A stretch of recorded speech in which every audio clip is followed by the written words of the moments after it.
ప్రభు యేసుక్రీస్తు నామం పేరిట మీ అందరికీ వందనాలు తెలియజేస్తూ ఉన్నాను. ఈ భయంకరమైన దినాలలో చాలామంది మరణిస్తున్న దినాలు, చాలామంది డిప్రెషన్కి లోనైన దినాలు, చాలామంది భయపడుతున్న ఈ దినాలలో తెగులు భయంకరంగా ప్రపంచానంతటినీ కుదిపేస్తున్న దినాలలో ప్రభు కృపను బట్టి, ప్రభు జ్ఞాపకంలో మనం ఉన్నాము. ఆయన మనల్ని క్షేమంగా ఉంచారు, ఆరోగ్యంగా ఉంచారు, సజీవంగా ఉంచారు. అందును బట్టి ప్రభువుని స్తుతిస్తూ ఉన్నాను. దేవుని బిడ్డలారా, ఈ దినము యోషువ గ్రంథంలో నుంచి రాహాబు యొక్క విశ్వాస జీవితంలో కొన్ని విషయాలు నేర్చుకుందాం. ప్రార్థన చేసి వాక్యాన్ని మొదలు పెట్టుకుందాం. మా ప్రియమైన పరలోకపు తండ్రి, పరిశుద్ధమైన దేవా, మీకు వందనాలు. భూమిని ఆకాశమును నోటు మాటతో సృష్టించిన సృష్టికర్తమైన తండ్రి, మీకు స్తోత్రములు.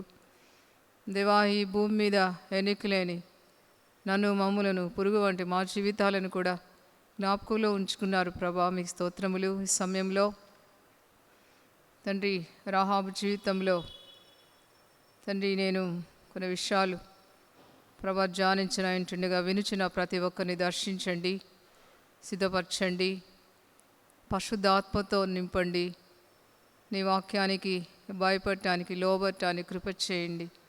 వందనాలు చెల్లిస్తూ యేసుక్రీస్తు నామం పేరిట ప్రార్థించి వేడుకుంటున్నాను తండ్రి, ఆమేన్. ప్రియమైన దేవుని బిడ్డలారా, దేవుడు అబ్రహాముని ఏర్పాటు చేసుకున్న విధానము చాలా ఆశ్చర్యము. అబ్రహాము సంతానమును దేవుడు ఆస్వాదించి వారిని పాలు తేనెలు ప్రవహించే దేశంలోనికి పంపిస్తానని అబ్రహాంతో వాగ్దానం చేశారు. తనకి ఒక కుమారుడు కూడా లేనప్పుడు దేవుడు అబ్రహాంతో వాగ్దానం చేస్తారు. అబ్రహాము చనిపోయిన తర్వాత కూడా దేవుడు ఎంత నమ్మకస్తుడంటే ఆ వాగ్దానాన్ని ఎంత చక్కగా దేవుడు నెరవేరుస్తారో. అబ్రహాము సంతానము అనేకమైన పరిస్థితుల్లో నుంచి దేవుడు వాళ్ళని తీసుకొని వస్తూ ఉంటారు. ఇస్సాకు, యాకోబులకు ఆయన ప్రమాణం చేసి వారిలో నుంచి 12 గోత్రాలను దేవుడు ఏర్పాటు చేసి మోషేని ఏర్పాటు చేసుకుని గొప్ప దైవజన్ని తన ప్రజలను నడిపించడానికి ఆయన వాడుకుంటారు. దేవుడు తన ప్రజలను నడిపించడానికి, పాలు తేనెలు ప్రవహించే దేశానికి పంపించడానికి వాడుకున్న గొప్పవారిలో రాహాబు కూడా ఒక స్త్రీగా ఆమె ఈ యొక్క గొప్ప పనిలో ఆమె యొక్క పాత్ర చూస్తే చాలా ఆశ్చర్యంగా ఉంటుంది. ఎంత ఆశ్చర్యమో! యెహోషువ, మోషే చనిపోయిన తర్వాత దేవుడు యెహోషువను ఏర్పాటు చేసుకుంటాడు. ఈ యెహోషువ యెరికోను వేగు చూడటానికి ఇద్దరు మనుషులను పిలిపించి, మీరు వెళ్ళి యెరికోని చూడండి అని వారితో చెప్పి షిత్తీము వద్ద నుంచి వారిని రహస్యంగా పంపిస్తాడు. యెహోషువ 2వ అధ్యాయంలో. అప్పటికి యెహోషువకి రాహాబు తెలుసో లేదో నాకు తెలియదు, ఎవరింటికి వెళ్ళాలో వాళ్ళకి చెప్పలేదు. కానీ యెహోషువ ఇద్దరు మనుషులను పిలిచి వేగుల వారిని యెరికోను చూచడండి అని చెప్తాడు. రహస్యంగా పంపిస్తాడు షిత్తీము నుంచి. ఎందుకంటే యెరికో ప్రజలకు తెలియకూడదు. వారు వెళ్ళి రాహాబు ఇంట, రాహాబును ఒక వేశ్య అని ఉంటుంది బైబిల్లో, ఆ ఇంట్లో దిగుతారు వాళ్ళు. ఎందుకంటే రాహాబు ఒక వేశ్య. యెరికోలో ఆమె ప్రాకారం మీద ఆమె ఇల్లు ఉంటుంది. ఈ వేశ్యకి ఆ యొక్క దేశంలో ఉన్నటువంటి వార్తలన్నీ తెలుసుంటాయి, దేశం యొక్క పరిస్థితి. ఆమె దగ్గరికి కానీ వెళితే మంచి సమాచారము చెప్తుంది అని వాళ్ళు అనుకుంటారు. దేవుడు అక్కడ పంపిస్తాడు ఆ ఇంటికి. ఆమె ఒక అన్యస్త్రీ, యూదురాలు కాదు. అయితే దేవునికి ఆమె హృదయాన్ని తెరిచింది. దేవుడు ఆ విషయాన్ని చూశాడు. She open her heart for the God. దేవుడు ఆ విషయాన్ని చూచాడు. అందుకనే వీళ్ళు, ఈ వేగుల వారు వెళ్ళడం రాహాబు ఇంటికి వెళుతారు. వెళ్ళినప్పుడు ఈ విషయం రాజుకి తెలుసు, ఎరుకో రాజుకి. ఏదో ఒక రీతిగా రాజుకు తెలబడినప్పుడు వెంటనే రాజు వర్తమానం పంపిస్తాడు. ఇదిగో నీ ఇంటికి 2 మనుషులు వచ్చారు, వాళ్ళని వెలుపలకు తీసుకొని రా. నిజంగా ఎంత ధైర్యం ఉండాలండి శత్రువులను ఇంటిలో చేర్చుకోవడానికి. ఈనాడు మన శత్రు దేశానికి చెందిన వారిని ఎవరినైనా మన ఇంటిలో ఉంటున్నట్టు తెలిస్తే మనల్ని తీసుకుని వెళ్ళి జైల్లో వేస్తారు. ఈ రాహాబు జీవితాన్ని కానీ చూస్తే ఆమె ఒక వేశ్య. ఆమె ఇల్లు ప్రాకారం మీద ఉంటుంది. ఆమె యూదురాలు కాదు, అన్యశ్రీ. అయితే ఆమె చాలా గొప్ప విశ్వాసము గల స్త్రీగా దేవుడు చూచాడు. గతంలో ఆమె యొక్క పాప జీవితాన్ని దేవుడు జ్ఞాపకం చేసుకోలేదు. ఆమె దేవునికి ఏ రీతిగా భయపడింది, ఎలాగ దేవునికి తన హృదయాన్ని తెరచింది, అది దేవుడు చూశాడు. ఆ రాజు వర్తమానం పంపినప్పుడు చాలా చక్కటి సమాధానం చెప్తుంది. వాళ్ళు వచ్చిన మాట కరెక్టే, కానీ వారు ఎక్కడో పోయారో నాకు తెలియదు. గవిని వేయబడు సమయంలో, చీకటి పడుతున్న సమయంలో వాళ్ళు వెళ్ళిపోయారు. కాబట్టి మీరు చాలా శీఘ్రంగా వారిని తరిమినట్లయితే వాళ్ళని మీరు పట్టుకుంటారు. కాబట్టి మీరు వెళ్ళండి అని సమాధానం చెప్తుంది. అక్కడ ఆమె ఒక అబద్ధం ఆడింది, కానీ ఆమె యొక్క విశ్వాసం ఎంత గొప్పదంటే దేవుని ప్రజల కొరకు ఎంత ధైర్యంతో ఆమె నిలబడింది. తన ప్రాణానికి చాలా అపాయం, ఒక రిస్క్ తీసుకుంది ఆమె. రాజు చేత పనిష్ చేయబడటానికి ఇష్టపడింది, రాజు చంపినా ఇష్టపడింది. ధైర్యంతో నిలబడింది ఆమె. ఎస్తేరు కూడా అంతే. నేను నశించినా నశించేదను అంటది. రాజు దగ్గరికి వెళ్ళడం న్యాయ వ్యతిరిక్తమైనను, రాజు దగ్గర నేను వెళ్తాను, రాజు పిలవకపోయినా నేను వెళ్తానని 3 రోజులు ఉపవాసం ఉండి వెళ్ళింది. దేవుని బిడ్డలారా, ఈ లోకంలో దేవుడు మనకిచ్చిన ఆయుష్లో దేవుని కొరకు నమ్మకంగా జీవిస్తున్నామా? మనం శ్రమ వచ్చినప్పుడు, కష్టం వచ్చినప్పుడు, కొన్నిసార్లు చాలా కష్టమైన పరిస్థితుల్లో దేవుని కొరకు నిలబడాల్సి వచ్చినప్పుడు విశ్వాసంలో నిలిచి ఉంటున్నామా? మనం చాలాసార్లు కొన్ని శ్రమలు వచ్చినప్పుడు నమ్మకంగా విశ్వాసంగా నిలబడలేము, దేవుని వదిలిపెట్టేస్తూ ఉంటాం. ఈ వేశ్య ఆమె జీవితంలో చాలా చక్కటి మాటలు అంటుంది. ఆ ఎరుకో నుంచి వచ్చిన వాళ్ళు వెళ్ళిపోయిన తర్వాత ఆమె ఏం చేస్తుందంటే వాళ్ళని మిద్ది మీదకి ఎక్కించి అక్కడ వాళ్ళని రాసివేసిన జనుప కట్టులో వారిని దాచిపెడుతుంది. ఎంత తెలివైన స్త్రీ అండి ఈమె. వాళ్ళని దాచిపెట్టేసింది. ఆ రాజు దగ్గర వచ్చిన వాళ్ళు లోపలికి వచ్చి చూడలే. ఈమె ఎప్పుడైతే వాళ్ళకి సమాధానం చెప్తుందో వాళ్ళు వెళ్ళిపోతారు. వాళ్ళు వెళ్ళిన తర్వాత ఆమె వారిని మిది మీదికి తీసుకుని వెళ్ళి అక్కడ ఒక కుప్పగా ఉన్నటువంటి జనుప కట్టెలో వారిని దాచిపెడుతుంది. ఎప్పుడైతే ఆ రాజు పంపించిన వాళ్ళు వెళ్ళిపోయారో గవిని వేయబడుతుంది. వేయబడిన తర్వాత ఆమె మిద్ది మీదకి ఎక్కి వారు పండుకొనొక మునుపు వారితో మాట్లాడుతూ ఉంది. పర్వాలేదులే, అలసిపోయారు, ఈ రాత్రి ఉండి రేపు ఉదయం వాళ్ళతో మాట్లాడదాం అనుకోలే. ఆ రాత్రి ఆమె వారితో మాట్లాడనట్లయితే ఉదయకాలం ఒకవేళ ఆమెకు అవకాశం ఉండేది కాదేమో. దేవుని బిడ్డలారా, నీ జీవితంలో దేవునికి నీ హృదయం ఇవ్వకుండా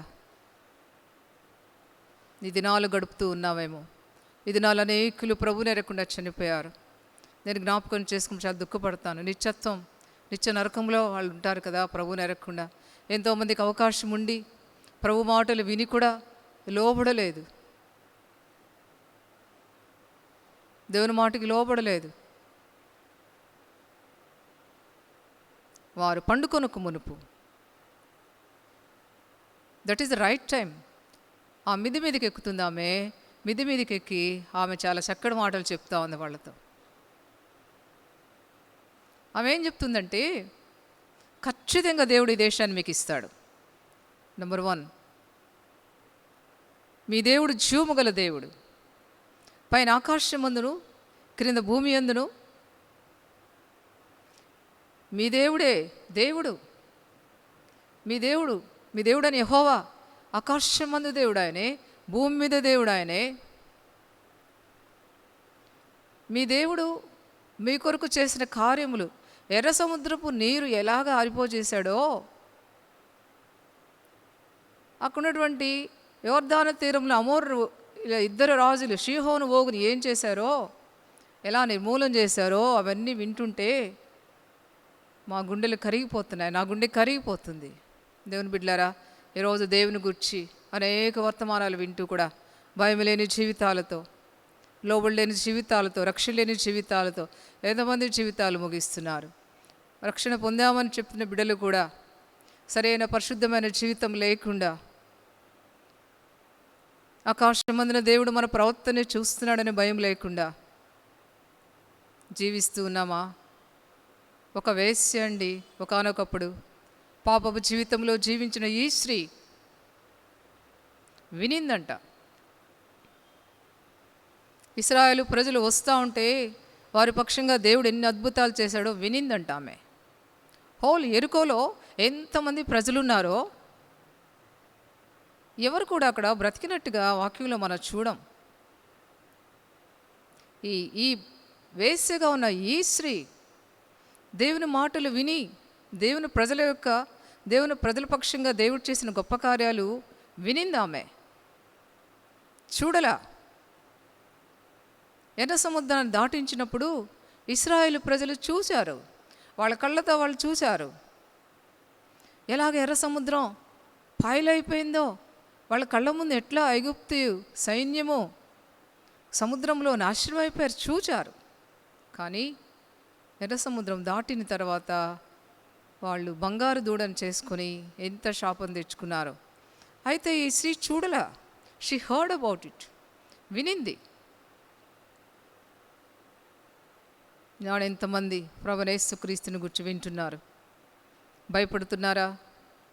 దేవుని మాటకి లోబడుతున్నారా? హృదయం కరిగిపోతూ ఉందా? ఈ స్త్రీలో ఉన్న గొప్పతనము ఎంత మంచి గొప్పతనం అండి. ఆమె అంటుంది, మేము వినినప్పుడు మా గుండెలు కరిగిపోయాను.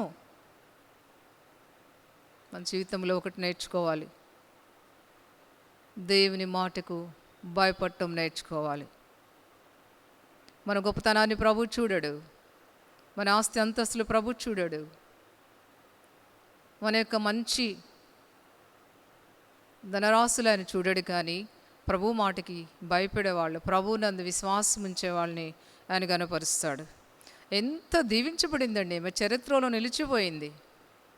ఇశ్రాయేలు ప్రజలు పాలు తేనెలు ప్రవహించే దేశానికి వెళ్ళడానికి ఒక స్త్రీ కూడా కారణమైంది. అక్కడ ఆ స్త్రీ యొక్క విశ్వాసాన్ని దేవుడు వాడుకున్నాడు.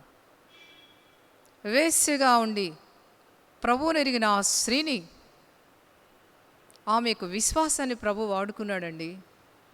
దేవుని బిడ్డలారా, ఈరోజు మన జీవితంలో ప్రభు కొరకు చేసిన ఏ మంచి కార్యమైనా ఉందా? నాకు చాలా ఇష్టమైన మాటలు. ఆమె ఏం చెప్తుందంటే, ఖచ్చితంగా ఈ దేశాన్ని దేవుడు మీకు ఇస్తున్నాడు. రెండవది, మీ వలన మా దేశ ప్రజలు భయపడుతున్నారు. మా దేశ ప్రజలకి ధైర్యం చెడిపోయింది. ఈనాడు ఈ కరోనా వ్యాధి వలన ప్రపంచంలో అందరూ కూడా ధైర్యం చెడిపోయి ఉన్నారు. ఏ రోజు ఎవరికి వస్తుందో తెలియని పరిస్థితి, వణికిపోతున్నారు. ఆ న్యూస్ వింటూనే హార్ట్ అటాక్ చనిపోతూ ఉన్నారు. ఆమంటుంది, ఈ దేశం మీకు ఇస్తాడు, మీ వల్ల మాకు భయం పుడతా ఉంది, మీ భయం వల్ల మా దేశ నివాసులు అందరికీ కూడా ధైర్యం చెడిపోయింది. వా, ధైర్యం చెడిపోయింది. ఓ, మీ దేవుడు చేసిన గొప్ప కార్యాలు వినినప్పుడు మా గుండెలు కరిగిపోయినాయి. ఇంకా ఏమంటుందంటే, పైన ఆకాశం యువర్ గాడ్, ఆయనే దేవుడు, క్రింద భూమి ఉంది ఆయనే దేవుడు, ఆయన తప్ప వేరొక దేవుడు లేడు. కాబట్టి మేము ఎదుట ఎట్టి మనుషులు కూడా ధైర్యము లేదు. ఎంత చక్కటి ఆ హృదయంలో ఉన్నటువంటి ఆ గొప్ప విశ్వాసాన్ని బట్టి, దేవుని యందు నమ్ముకున్న విశ్వాసాన్ని బట్టి నిజంగా ఎరికో ప్రజలు తమ నాశనం అవ్వల. హెబ్రీకి రాసిన పత్రిక 11వ అధ్యాయంలో అక్కడ కొంతమంది హీరోస్ ఆఫ్ ద ఫెయిత్, విశ్వాస వీరుల యొక్క లిస్ట్ ఉంటుంది. అందులో ఈ స్త్రీ పేరు కూడా ఉంటుంది. హెబ్రీ రాష్ట్ర పత్రిక 11వ అధ్యాయంలో 30వ వచనం, విశ్వాసమును బట్టి 7 దినముల వరకు ప్రదక్షిణము చేయబడిన తర్వాత ఎరుకో గోడలు కూలెను. విశ్వాసమును బట్టి రాహాబును వేశ్య వేగుల వారిని సమాధానంతో చేర్చుకున్నందున అవిధేయులతో పాటు నశింపకపోయాను. ఏదో చక్కటి మాట. విశ్వాసముతో దేవుడు ఖచ్చితంగా ఈ దేశాన్ని రక్షిస్తాడు. ఖచ్చితంగా ఈ దేశ ప్రజలతో దేవుడిని నాశనం చేయడు. ఏదైనా కానివు, నేను ఈ ప్రజలను చేర్చుకుంటా, వేగుల వారిని చేర్చుకుంటాను. విశ్వాసముతో ఆ వేగుల వారిని ఆమె చేర్చుకుంది. చేర్చుకోవడం వల్ల ఎట్లా చేర్చుకుందంట ఆమె? సమాధానముతో.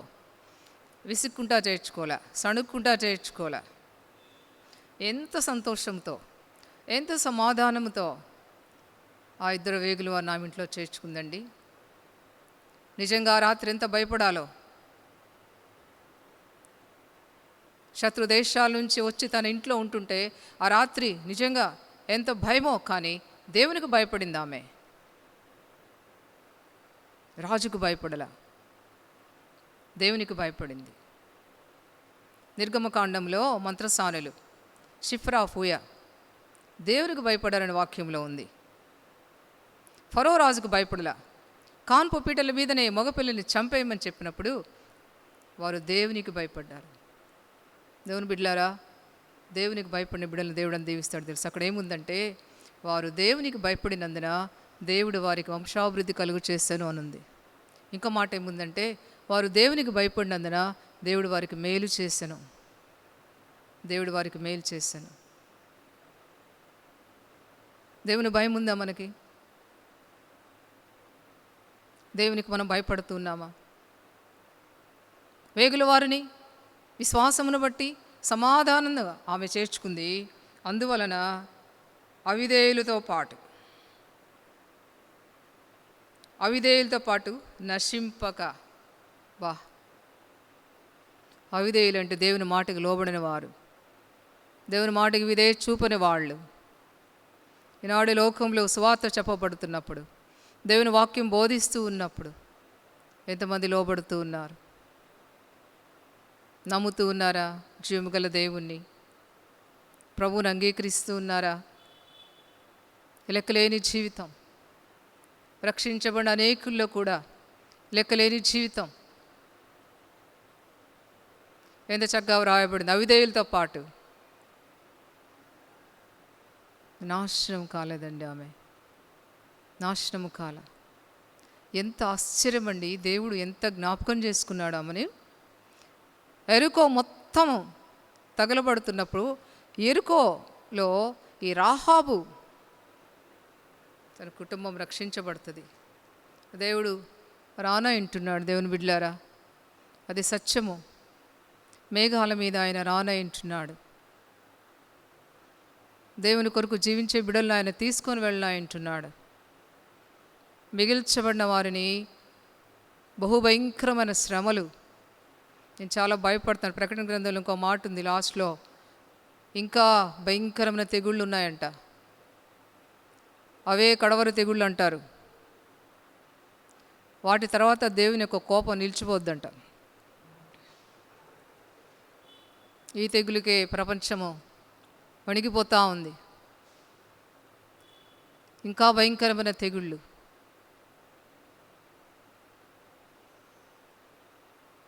ఆమె యొక్క విశ్వాసాన్ని బట్టి దేవుడు ఆమెని రక్షించాడు. వారు పండుకొనకు మునుపు మిది మీదకి వారితో మాట్లాడుతూ ఉంది. ఒకవేళ ఆమె జీవితంలో that night is very important. దేవుని బిడ్డ, వాక్యం వింటున్న నీవు ఈ దినమే నీ పాప జీవితాన్ని విడిచిపెట్టి ఇదే నీ జీవితంలో చాలా ముఖ్యమైన దినం. చాలా ముఖ్యమైన దినం. నీ జీవితాన్ని నువ్వు మార్చుకుంటే, నీ పాపాన్ని నువ్వు విడిచిపెడితే, నువ్వు దేవుని యందు విశ్వాసం ఉంచితే ఎంత దీవించబడతావో. యవన బిడ్డలారా, స్త్రీలారా, పురుషులు ఎవరైతే వాక్యం వింటున్నారో, తెలియదు ఒకవేళ నీ జీవితంలో ఇదే చివరి రోజేమో.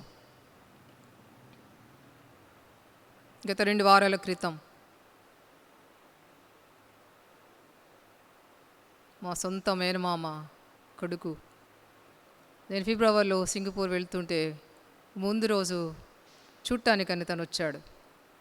చాలా ఉన్నతమైన ఉద్యోగం చేస్తాడు తను, చాలా పెద్ద ఉద్యోగము. తన భార్య కూడా ఒక పెద్ద ఇంజనీర్.